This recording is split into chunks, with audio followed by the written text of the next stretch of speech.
25 years. Tonight, I'll sleep like a baby. I'll give you whatever you want. Whatever I want. If you help her, he has anything you want. All I want is for you to watch her die.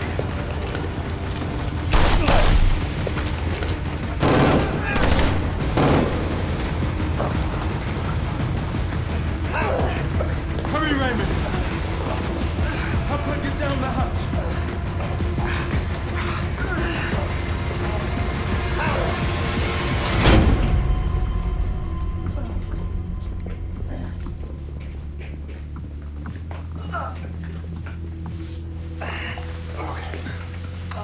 There's a first aid kit on the cabinet and a bottle of vodka in the freezer.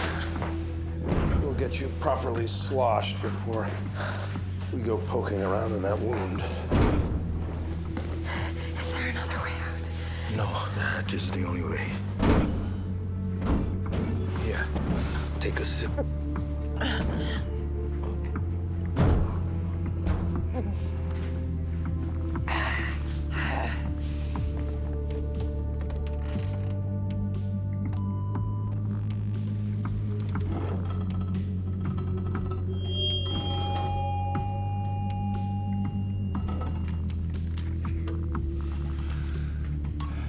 As a rule, I don't live with regret.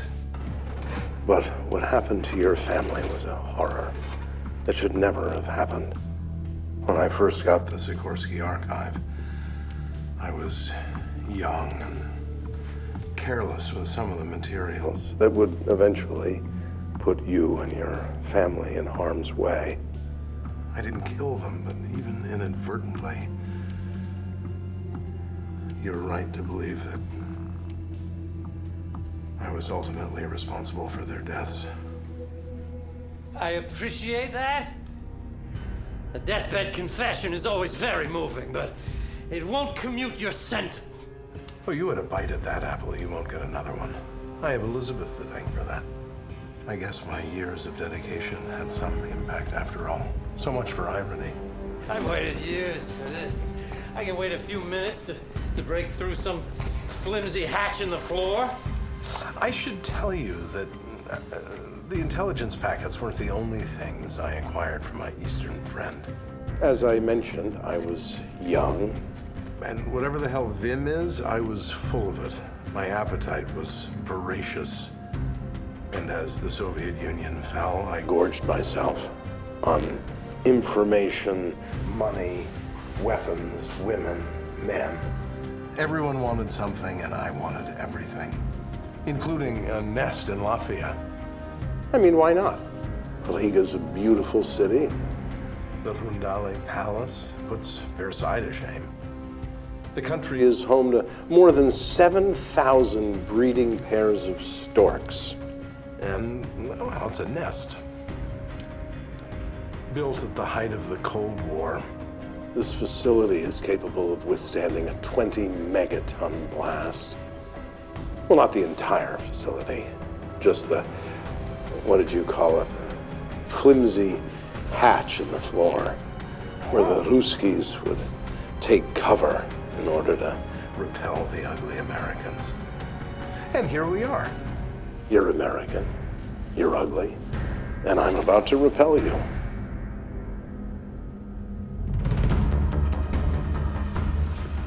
How much longer? A minute, maybe less. Make it less. You see, the thing about buying a Soviet nest is that it comes fully loaded with herring, vodka, and chlorine trifluoride, which of all the chemical gases is, of course, the most flammable.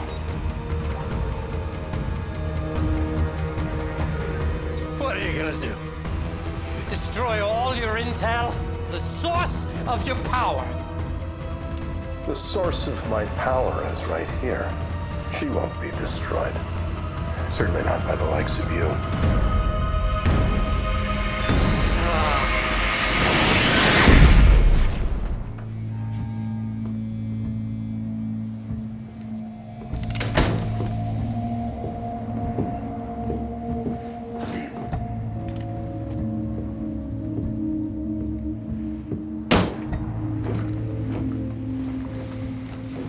Hello, Marvin. You're Your judge had to step out, so I'll be judging you today. Well played, Raymond. The task force thought they figured out your plan to get to me at Coolidge. Yeah, well, cat and mouse, cat and mouse.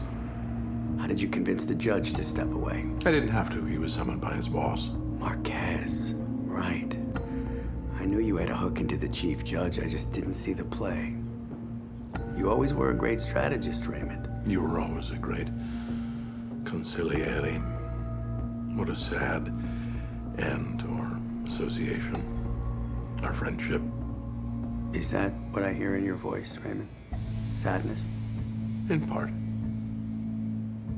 For what it's worth, Marvin, I understand your turn of events. The betrayal is unforgivable and you'll die for it, but it's understandable. After all, my feelings for Elizabeth weren't always rational. I was often emotional rather than pragmatic. And you weren't entirely wrong to wonder if Elizabeth was capable or worthy of running things. Not entirely wrong, or even slightly. Still, however subjective my decision was, the objective truth is that it was mine to make. You voiced your objections. You'd already made up your mind.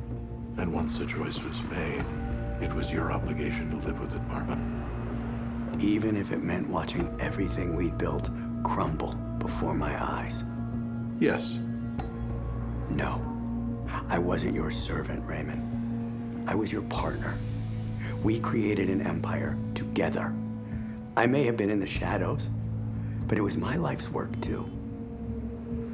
You had no right to have been so reckless with it and blindly expect my loyalty.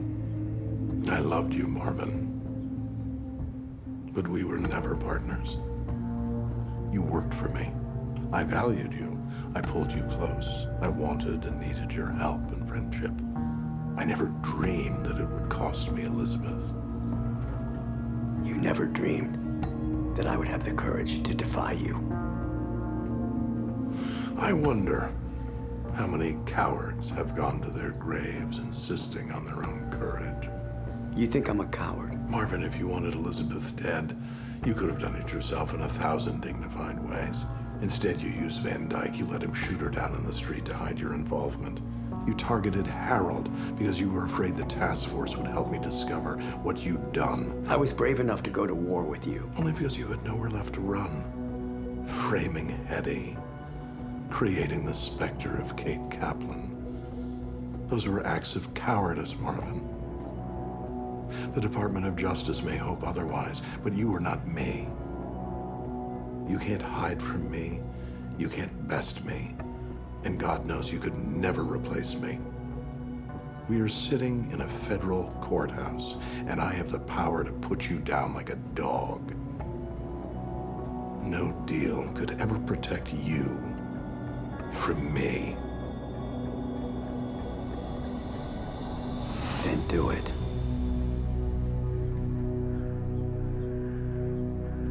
I've had enough. You're right. I can't beat you. And I never really wanted to try.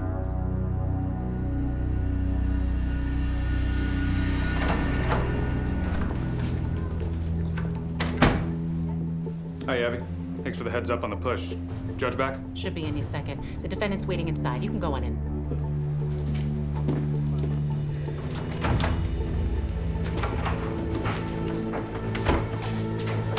Perfect timing. Gentlemen, sorry for the delay. Thanks for your patience. No problem, Your Honor. Why don't we get started?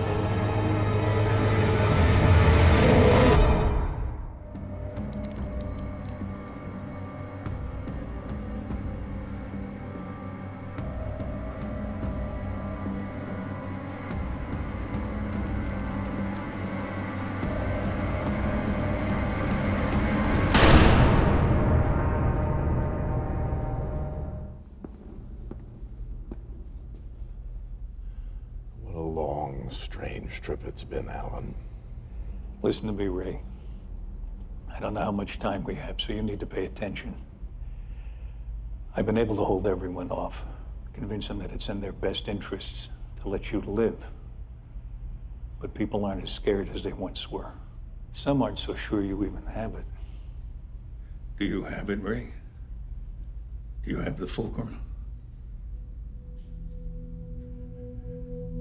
They're going to demand proof. I can't stop this thing, Alan. I tried, but I can't. My death will trigger a series of events. Moderates are already outnumbered. The closer we get to 2017, the more radicalized they'll become. Talk to Mitchum and Hobbs. They might be persuaded. Jasper sides with the Chinese.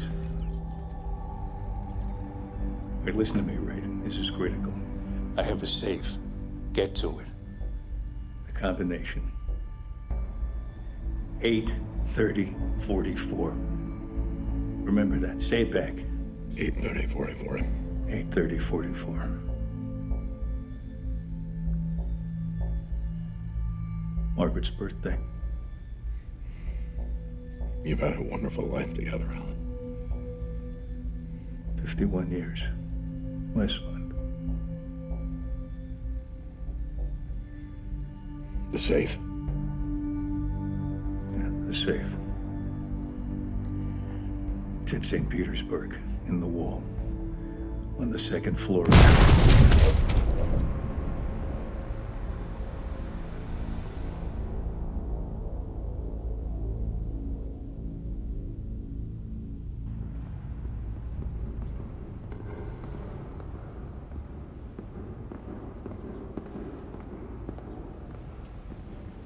Untie him.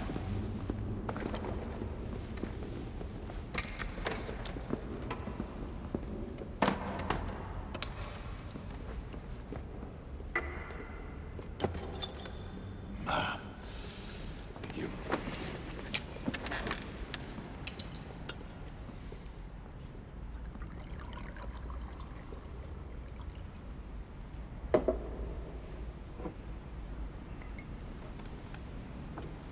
Zdrowie. Zdrowie.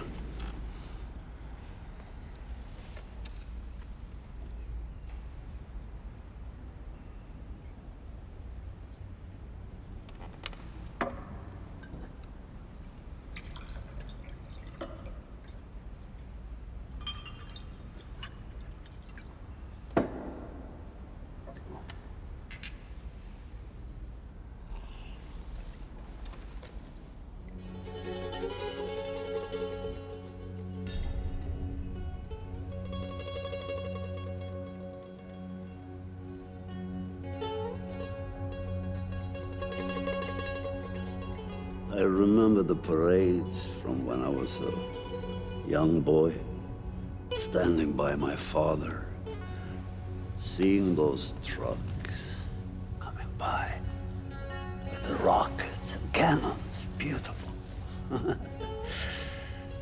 And all those men marching as one, saluting at me as one. Our soldiers, our nation. Yuri Gagarin was the first man in space. We were so proud.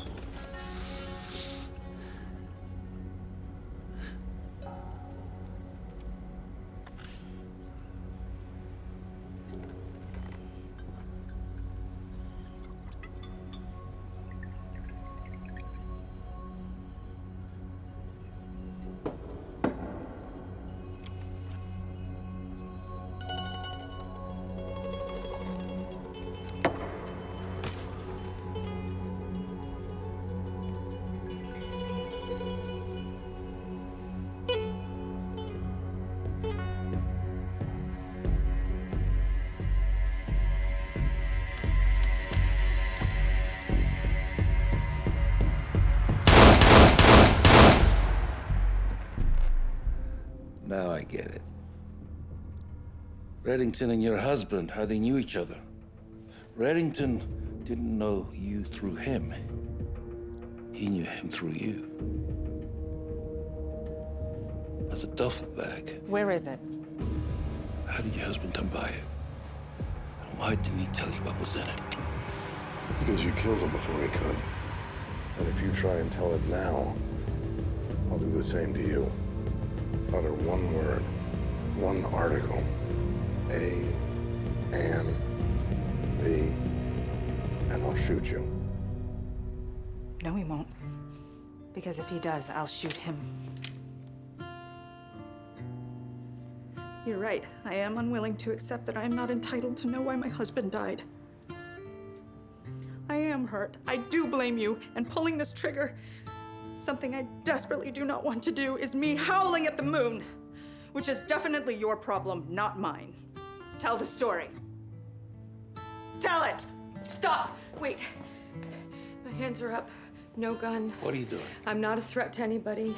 Except to yourself. I don't know what he's done to you or what's in the duffel bag, and I don't care.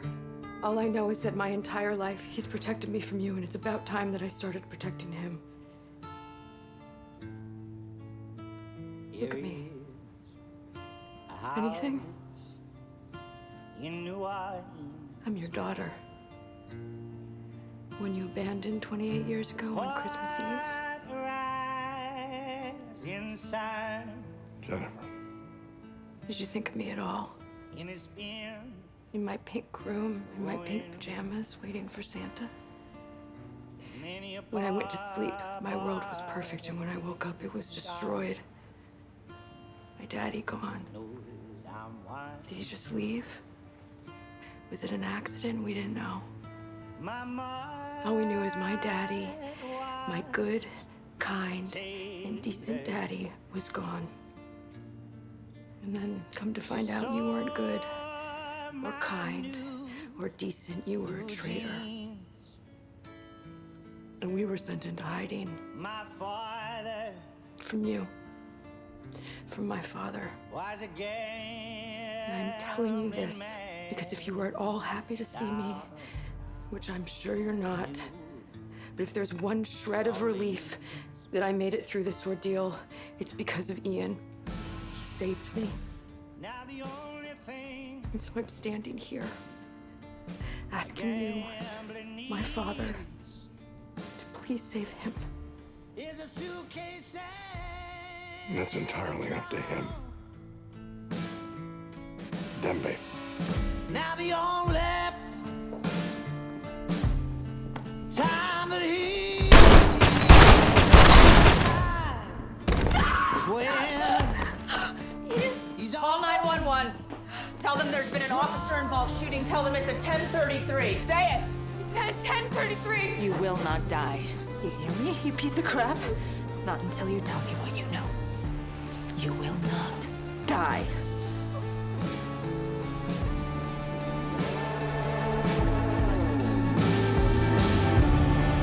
Mother, tell your children not to do what I've done. She'll suspend your life in sin and misery in the heart of the rising sun. There's no honor among thieves. You know that saying? I despise that saying. Because the fact is, in this life of ours, there are lines that even criminals should not cross. A standard of conduct even for those who earn their livelihood by breaking the law. Do I use my leverage with law enforcement to hold those who violate that standard accountable? Yes, I do. Those individuals have forfeited the right to operate freely, and every single one of them is lucky they are held to account by others instead of being held to account by me. Sven, my associates make money, a lot of it. My rising tide has been lifting all boats for decades, and as long as that is the fact, how I do what I do, who I leverage, and why is nobody's business but my own. You're wondering why I'm telling you this. And what happens now? Well, perhaps the why will answer the what. You men are mercenaries, hired hands. This was never your fight. Were you paid in full? Because now your employer is dead, and you're available for hire once again. You're not serious. Quiet. So what are you suggesting? I'm offering. You need work. I have work. Enough! You can live to fight another battle, another day. And when that battle comes, you can fight it with me. Mr. Reddington, we've got movement. Time's up. Sven, in or out? In. Good. And there's only one matter left to resolve. What to do with you, Zhengwei. You were never just a hired hand. You were Wu Jing's closest confederate, killer, confidant. Innocent people died because of you. Generally, I prefer to do these things myself, but I only have 13 rounds left in my Browning. I hate to waste even one of them on a piece of trash like you. And as it happens, I just hired an army. Imagine you dying at the hands of the very man you hired to eliminate me. It's just, the hell.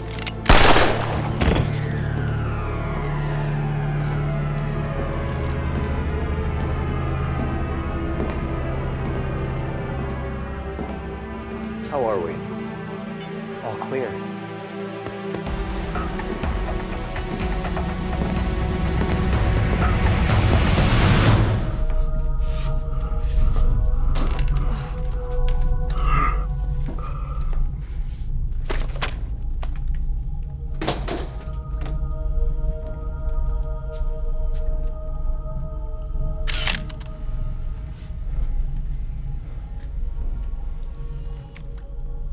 You know I was wrong about you.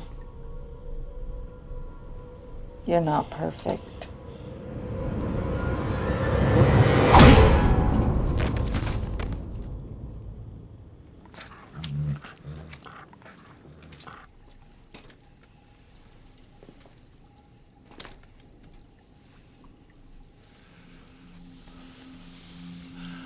Hello, Lizzie. The effects will dissipate soon. You're gonna be fine.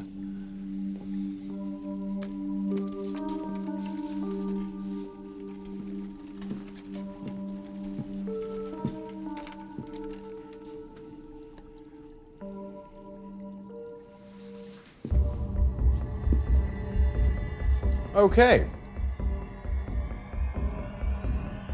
Should we get started?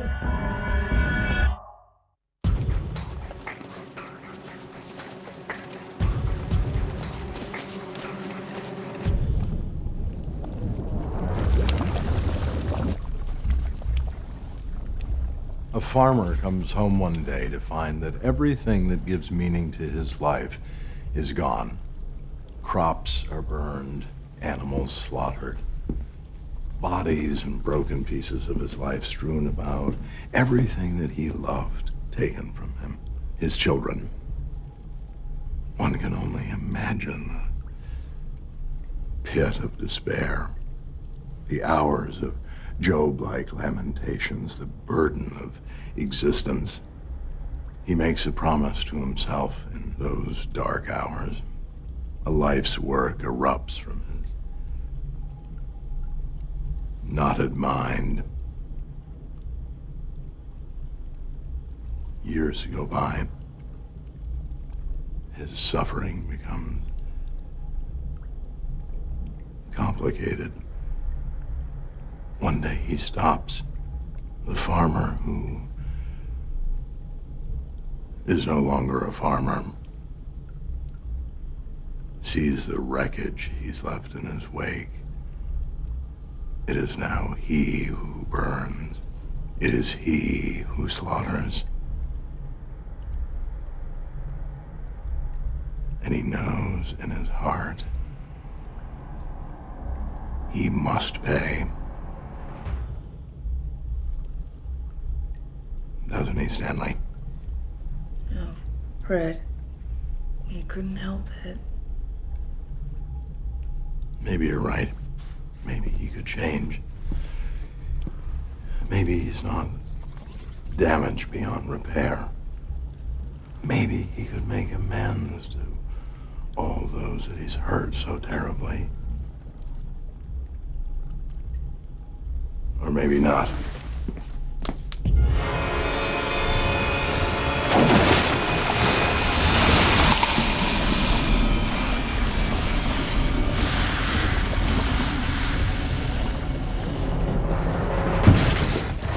Where's Cornish? We've had a little incident. Agent Keene needs medical attention. What did you get in it? That's a pretty blouse. Get a medic in here now.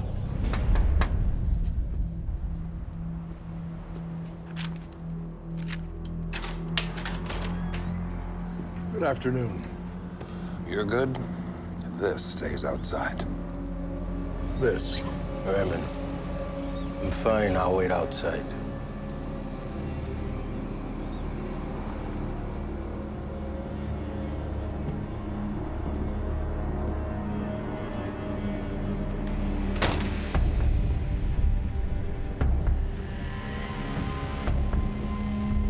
What do you want? I'm looking for Coogan Hudnut. You must know where he is. You're the guys who provide security at his Tiki Torch rallies. 10,000 goes to the first man to speak up and tell me where to find him. I'll tell you. Shut the hell up, Donnie Wayne. It's a lot of money. Come on, Coogan talks a good game, but he's not feeding I said shut up! Oh, dear.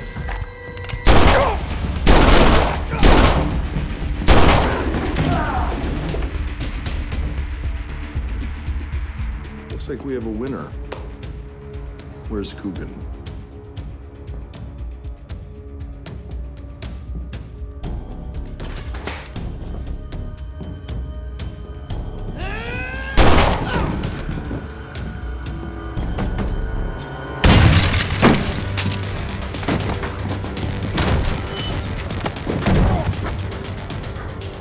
Rumors are you're the man who killed Jerry Jawal. You must have an item I'm looking for. I didn't kill anyone. And here I was afraid you might make this easy on yourself.